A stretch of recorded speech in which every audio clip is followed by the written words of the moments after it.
नमस्कार। आकाशवाणी से समाचार प्रभात के साथ मैं सिद्धार्थ सिंह।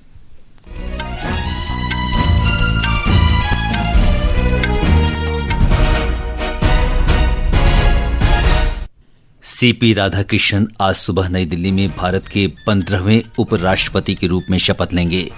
प्रधानमंत्री नरेंद्र मोदी आज शाम नई दिल्ली में ज्ञान भारतम अंतर्राष्ट्रीय सम्मेलन में शामिल होंगे और पांडुलिपि डिजिटलीकरण पर एक पोर्टल भी लॉन्च करेंगे। सूचना और संचार तंत्र को मजबूत करने के लिए आज INS अरावली को भारतीय नौसेना में शामिल किया जाएगा। नई दिल्ली में अमेरिका के मनोनीत राजदूत सर्जियो गोर ने कहा, भारत और अमेरिका संबंध विश्व में विशेष रूप से महत्वपूर्ण। ब्राजील के सर्वोच्च न्यायालय ने तख्तापलट की साजिश के मामले में पूर्व राष्ट्रपति जाइर बोल्सोनारो को 27 वर्ष कारावास की सजा सुनाई। और एशिया कप क्रिकेट प्रतियोगिता में बांग्लादेश ने अपने अभियान की शुरुआत हांगकांग को 7 विकेट से हराकर की। अब समाचार विस्तार से। सीपी राधाकृष्णन आज भारत के 15वें उपराष्ट्रपति के रूप में शपथ लेंगे। राष्ट्रपति द्रौपदी मुर्मू राष्ट्रपति भवन में श्री राधाकृष्णन को पद की शपथ दिलाएंगी। वे इस महीने की 9 तारीख को हुए उपराष्ट्रपति चुनाव में विजयी घोषित हुए थे। राष्ट्रीय जनतांत्रिक गठबंधन के उम्मीदवार राधाकृष्णन ने 452 मत हासिल किए और इंडिया गठबंधन के उम्मीदवार और सर्वोच्च न्यायालय के पूर्व न्यायाधीश बी सुदर्शन रेड्डी को 152 मतों के अंतर से हराया। ब्यौरा हमारे संवाददाता से। 4 मई 1957 को तमिलनाडु के तिरुपुर में जन्मे श्री राधाकृष्णन ने बिजनेस एडमिनिस्ट्रेशन में स्नातक की डिग्री हासिल की है। RSS स्वयंसेवक के रूप में शुरुआत करते हुए वे 1974 में भारतीय जनसंघ की राज्य कार्यकारी समिति के सदस्य बने। श्री राधाकृष्णन 1998 और 1999 में कोयम्बतूर से 2 बार लोकसभा के लिए चुने गए। संसद में अपने कार्यकाल के दौरान उन्होंने वस्त्र के लिए संसदीय स्थायी समिति के अध्यक्ष के रूप में कार्य किया। 2004 से 2007 के बीच श्री राधाकृष्णन ने तमिलनाडु में भाजपा के प्रदेश अध्यक्ष के रूप में कार्य किया। 2016 से 2020 तक उन्होंने कोच्चि के कोयर बोर्ड के अध्यक्ष के रूप में कार्य किया। फरवरी 2023 में श्री राधाकृष्णन को झारखंड का राज्यपाल नियुक्त किया गया। उन्होंने तेलंगाना के राज्यपाल और पुडुचेरी के उपराज्यपाल के रूप में भी कार्य किया है। भारत के उपराष्ट्रपति चुने जाने से पहले श्री राधाकृष्णन महाराष्ट्र के राज्यपाल के रूप में कार्यरत थे। अनुपम मिश्र, आकाशवाणी समाचार, दिल्ली। प्रधानमंत्री नरेंद्र मोदी आज शाम नई दिल्ली में ज्ञान भारतम अंतर्राष्ट्रीय सम्मेलन में भाग लेंगे। वे पांडुलिपियों के डिजिटलीकरण, संरक्षण और सार्वजनिक पहुंच में तेजी लाने के लिए एक समर्पित डिजिटल प्लेटफॉर्म ज्ञान भारतम पोर्टल का भी शुभारंभ करेंगे। प्रधानमंत्री इस अवसर पर उपस्थित जनसमूह को संबोधित करेंगे। एक रिपोर्ट।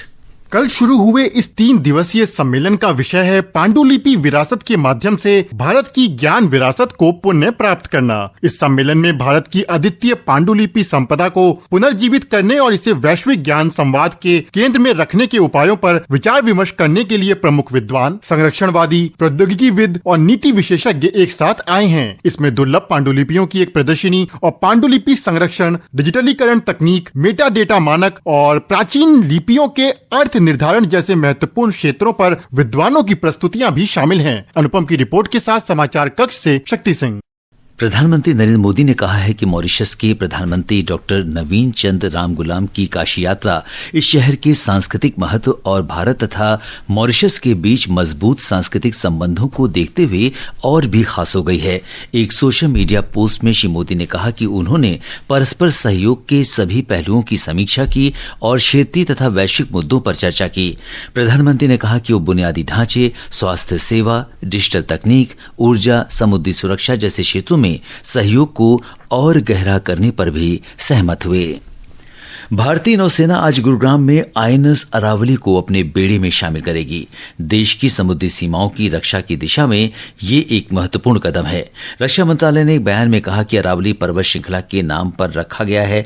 INS अरावली केंद्र को नौसेना के सूचना और संचार तंत्र को मजबूत करने के लिए डिजाइन किया गया है।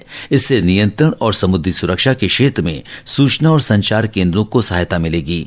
समारोह की अध्यक्षता नौसेना प्रमुख एडमिरल दिनेश के त्रिपाठी करेंगे। निर्वाचन आयोग आज सभी राज्यों और केंद्र शासित प्रदेशों के मुख्य निर्वाचन अधिकारी कार्यालयों के मीडिया एवं संचार अधिकारियों के लिए 1 दिवसीय कार्यशाला का आयोजन करेगा। एक रिपोर्ट। इस कार्यशाला का उद्देश्य ये स्पष्ट करना है कि देश में चुनाव संविधान के अनुसार होते हैं और कानूनी, तथ्यात्मक तथा नियम आधारित सूचनाओं को समय पर तथा समन्वित तरीके से संप्रेषित करने के महत्व को बताना है। मुख्य चुनाव आयुक्त ज्ञानेश कुमार, चुनाव आयुक्तों डॉक्टर सुखबीर सिंह संधू और डॉक्टर विवेक जोशी की उपस्थिति में कार्यशाला का उद्घाटन करेंगे। निर्वाचन आयोग ने कहा कि चुनावी प्रक्रियाओं के संबंध में जनता को गुमराह करने वाली गलत सूचनाओं में हाल में हुई वृद्धि को देखते हुए कार्यशाला का उद्देश्य राज्यों और केंद्र शासित प्रदेशों में सीईओ कार्यालयों के संचार तंत्र को तथ्य आधारित प्रतिक्रियाओं के साथ भ्रामक सूचनाओं का मुकाबला करने योग्य बनाना है। पल्लवी की रिपोर्ट के साथ समाचार कक्ष से दुर्गा प्रसाद। लोकसभा अध्यक्ष ओम बिरला ने राजनीतिक दलों और निर्वाचित प्रतिनिधियों से संसद को सार्थक बहस, चर्चा और संवाद का ऐसा मंच बनाने का आह्वान किया है जहां राष्ट्रीय महत्व और जनहित के मुद्दों को उठाया जा सके। बेंगलुरु में 11वें राष्ट्रमंडल संसदीय संघ भारत क्षेत्र सम्मेलन के उद्घाटन अवसर पर श्री बिरला ने विधायकों से राजनीतिक संबद्धता से हटकर जनप्रतिनिधि के रूप में विचार विमर्श में भाग लेने का आग्रह किया। उन्होंने सदन की कार्यवाही के गिरते स्तर पर भी निराशा व्यक्त की।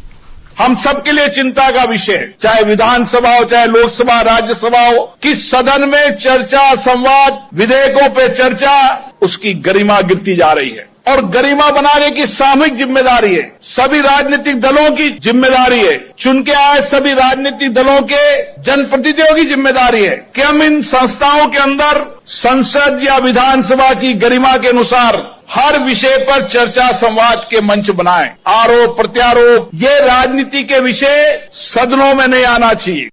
ये समाचार आकाशवाणी से प्रसारित किए जा रहे हैं। ताजा समाचार जानने के लिए आप हमारे social media handle @AIR news Hindi को फॉलो कर सकते हैं। समाचार प्रभात में आपका फिर स्वागत है। स्वतंत्रता दिवस पर लाल किले की प्राचीर से प्रधानमंत्री नरेंद्र मोदी ने दिवाली तक जीएसटी दरों में सुधार की घोषणा की थी।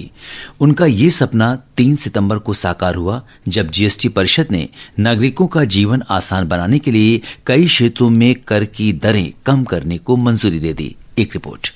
अगली पीढ़ी के जीएसटी सुधारों के तहत सरकार ने नई आवश्यक वस्तुओं को जीएसटी से पूरी तरह मुक्त करके आम आदमी पर बोझ कम करने की दिशा में एक बड़ा कदम उठाया है। रोजमर्रा की वस्तुएं जैसे दूध, पैक्ड खाद्य पदार्थ, बिना ब्रांड वाले चावल, गेहूं, दालें जैसे मुख्य खाद्य पदार्थ अब जीएसटी से मुक्त हैं। सभी प्रकार की ब्रेड को अब बिना जीएसटी वाले स्लैब में रखा गया है, जिससे यह लोगों के लिए और भी किफायती हो गई है। वहीं स्वास्थ्य सेवा क्षेत्र की ओर देखें तो सरकार ने इस क्षेत्र में भी लोगों को बड़ी सौगात दी है। सरकार ने 33 जीवन रक्षक दवाओं पर से पूरी तरह से जीएसटी हटाने का फैसला किया है। इसके साथ ही छात्रों पर कर का बोझ कम करने के लिए अधिकांश स्टेशनरी सामानों को अब 0 जीएसटी श्रेणी में रखा गया है। टेक्सटाइल सेक्टर में भी अब कई धागे कर मुक्त कर दिए गए हैं। ईशानी यादव के साथ सौम्या शरण, आकाशवाणी समाचार, दिल्ली। नई दिल्ली में अमेरिका के मनोनीत राजदूत सर्जियो गोर ने कहा है कि भारत और अमेरिका के रिश्ते दुनिया भर में महत्वपूर्ण रिश्तों में से एक हैं। सीनेट में अपनी नियुक्ति के दौरान गोर ने भारत को एक रणनीतिक साझेदार बताया। उन्होंने कहा कि भारत की भौगोलिक स्थिति, आर्थिक विकास और सैन्य क्षमताएं साझा सुरक्षा हितों को आगे बढ़ाने में महत्वपूर्ण हैं। Under President Donald Trump's strong leadership, I'm committed to advancing America's interest in this important partnership. India's geographic position, economic growth, and military capabilities make it a cornerstone of regional stability and a critical part of promoting prosperity and advancing the security interests that our nations share. India is one of the most important relationships our nation has in the world.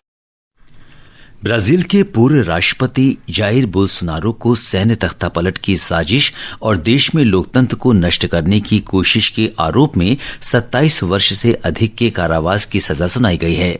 Brazil के सर्वोच्च न्यायालय ने कहा है कि 2018 में राष्ट्रपति चुने गए बोल्सोनारो 2022 का चुनाव हारने के बाद जबरन सत्ता पर काबिज रहने की कोशिश करने के दोषी हैं।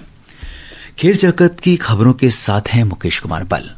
खेल खबरों में सबसे पहले बात क्रिकेट की। एशिया कप क्रिकेट में बांग्लादेश ने कल हांगकांग को 7 विकेट से हरा दिया। जीत के लिए 144 रन के जवाब में बांग्लादेश ने 14 गेंद शेष रहते मुकाबला आसानी से जीत लिया। लिटन दास को प्लेयर ऑफ द मैच चुना गया। प्रतियोगिता में आज पाकिस्तान और ओमान आमने सामने होंगे। दुबई अंतर्राष्ट्रीय क्रिकेट स्टेडियम में ये मैच भारतीय समय के अनुसार रात 8 बजे से खेला जाएगा। और अगर बात करें टेनिस की तो टेनिस में सुमित नागल आज बील के स्विस टेनिस एरिना में डेविस कप विश्व ग्रुप के मुकाबले में स्विट्जरलैंड के खिलाफ भारतीय चुनौती की अगुवाई करेंगे। एन श्रीराम बालाजी और ऋत्विक चौधरी बोलीपल्ली डबल्स मुकाबले में भारत की चुनौती पेश करेंगे। और उज्बेकिस्तान के समरकंद में फिडे ग्रैंड स्विस के 7वें दौर में विश्व चैंपियन डी गुकेश को कल 16 वर्षीय तुर्की के एडिस गुरेल से हारकर लगातार तीसरी बार पराजित होना पड़ा। इस बीच भारतीय ग्रैंड मास्टर निहाल सरीन ने ईरान के परम मगसुदलू पर रोमांचक जीत के बाद बढ़त बना ली है। बैडमिंटन में भारत के लक्ष्य सेन और Ayush Shetty Hong Kong open badminton tournament के पुरुष सिंगल्स के क्वार्टर फाइनल में पहुंच गए हैं। क्वार्टर फाइनल में आज लक्ष्य सेन और आयुष शेट्टी आमने सामने होंगे। और अगर बात करें मुक्केबाजी की तो भारत ने इंग्लैंड के लिवरपूल में विश्व मुक्केबाजी प्रतियोगिता में 3 पदक पक्के कर लिए हैं। जैस्मीन लेम्बोरिया, नुपुर श्योरान और पूजा रानी सेमीफाइनल में पहुंच गई हैं। इसके अलावा दक्षिण कोरिया में विश्व तीरंदाजी चैंपियनशिप में भारत की गाथा खड़के शानदार प्रदर्शन करते हुए प्री क्वार्टर फाइनल में प्रवेश कर चुकी हैं। मौजूदा टूर्नामेंट में भारत ने पुरुष टीम वर्ग में ऐतिहासिक स्वर्ण और डबल्स टीम में रजत पदक जीता है। खेल खबरों में बस आज इतना ही।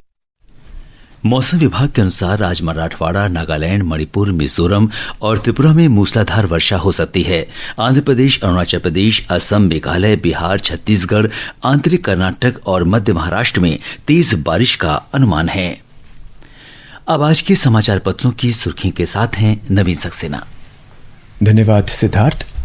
प्रधानमंत्री नरेंद्र मोदी और मॉरिशस के प्रधानमंत्री के बीच वार्ता की खबर को लगभग सभी अखबारों ने अपनी सुर्खी बनाया है। राष्ट्रीय सहारा लिखता है, व्यापार लोकल करेंसी में, मॉरिशस के लिए विशेष आर्थिक पैकेज। नेपाल में अंतरिम सरकार के प्रमुख के चयन को लेकर चल रही गहमागहमी भी अखबारों की सुर्खी बनी है। हिंदुस्तान लिखता है, दिन भर चला बैठकों का दौर लेकिन सहमति नहीं, नेपाल में नेतृत्व पर बटे नौजवान। 144 भारतीयों को काठमांडू से विशेष विमान के जरिए भारत लाने की खबर भी पत्र में है। देश भर में एक साथ मतदाता सूचियों के विशेष गहन पुनरीक्षण एसआईआर की तैयारी में आयोग। दैनिक भास्कर की खबर है, पत्र लिखता है 2 लाख नए बीएलओ जुड़ेंगे, हर एक के जिम्मे 250 घर होंगे। देशबंधु ने आत्मनिर्भरता शीर्षक से लिखा है, नौसेना को मिला 3D air surveillance radar. Bharat में बने पहले लैंसा एन रडार को नौसेना युद्धपोत पर सफलतापूर्वक तैनात किया गया। धन्यवाद नवीन। समाचार पत्रों की सुर्खियों के लिए अंत में मुख्य समाचार एक बार फिर। सीपी राधाकृष्णन आज सुबह नई दिल्ली में भारत के 15वें उपराष्ट्रपति के रूप में शपथ लेंगे। प्रधानमंत्री नरेंद्र मोदी आज शाम नई दिल्ली में ज्ञान भारतम अंतर्राष्ट्रीय सम्मेलन में शामिल होंगे और पांडुलिपि डिजिटलीकरण पर एक पोर्टल भी लॉन्च करेंगे। सूचना और संचार तंत्र को मजबूत करने के लिए आज आईएनएस अरावली को भारतीय नौसेना में शामिल किया जाएगा। नई दिल्ली में अमेरिका के मनोनीत राजदूत सर्जियो गोर ने कहा, भारत और अमेरिका संबंध विश्व में विशेष रूप से महत्वपूर्ण। ब्राजील के सर्वोच्च न्यायालय ने तख्तापलट की साजिश के मामले में पूर्व राष्ट्रपति जायर बोल्सोनारो को 27 वर्ष कारावास की सजा सुनाई। और एशिया कप क्रिकेट प्रतियोगिता में बांग्लादेश ने अपने अभियान की शुरुआत हांगकांग को 7 विकेट से हराकर की। इसके साथ ही समाचार प्रभात का ये अंक समाप्त हुआ। नमस्कार।